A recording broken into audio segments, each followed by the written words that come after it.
ఆంధ్రప్రదేశ్ ముఖ్యమంత్రి వైఎస్ జగన్మోహన్ రెడ్డిని ఆయన సోదరి కాంగ్రెస్లో విలీనానికి సిద్ధమైన వైసీపీ అధినేత్రి వైఎస్ షర్మిల కలుసుకుంటున్నారు.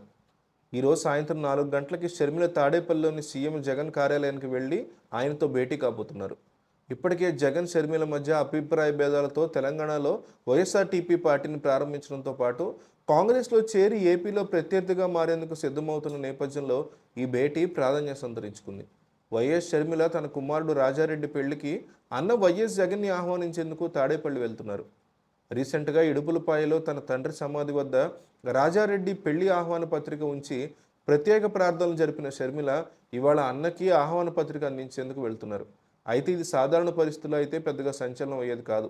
కానీ 2 కారణాలతో ఇవాళ వైఎస్ జగన్ వైఎస్ షర్మిల యొక్క భేటీ ప్రాధాన్యత సంతరించుకుంది.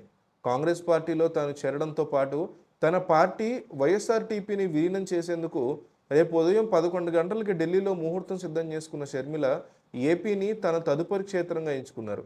అలాగే అన్న వైఎస్ జగన్తో విభేదించడం మొదలుపెట్టాక ఆయన్ని ఆమె ఎప్పుడూ కలవలేదు. వైఎస్ఆర్ జిల్లాకు వెళ్ళినా, ఇడుపులపాయలో తండ్రి సమాధి వద్దకు వెళ్ళినా అన్న చెల్లెలు విడివిడిగానే వెళ్ళి వచ్చేస్తున్నారు.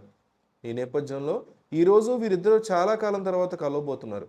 అలాగే కాంగ్రెస్ పార్టీలో తన కుటుంబాన్ని మోసం చేసిందని, తన తండ్రిని హత్య చేయించిందని, అన్న జగన్ని జైలుకి పంపించిందని గతంలో పాదయాత్రలో ఆరోపణ చేసిన షర్మిల ఇప్పుడు అదే కాంగ్రెస్ పార్టీలో చేరేందుకు సిద్ధమయ్యారు. అంతేకాదు ఆంధ్రప్రదేశ్లో అన్న జగన్కి రాజకీయ ప్రత్యర్థిగా మారబోతున్నారు.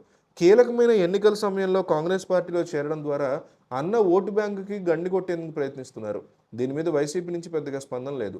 అయితే ఇదే అంశం మీద అన్నకి ఒక మాట చెప్పి ఢిల్లీ బయలుదేరి వెళ్లేందుకు షర్మిల సిద్ధమైనట్టుగా తెలుస్తోంది.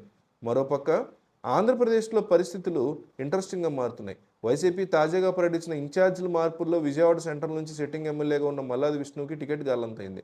ఆయన స్థానంలో పశ్చిమ నియోజకవర్గ ఎమ్మెల్యే మాజీ మంత్రి వెల్లంపల్లి శ్రీనివాస్కి అవకాశం కల్పించారు.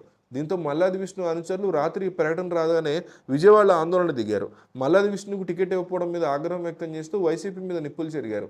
ఈ నేపథ్యంలో అనుచరులతో భేటీ అయిన మల్లాది విష్ణు తన దారి తాను చూసుకునేందుకు రెడీ అయినట్లుగా తెలుస్తోంది.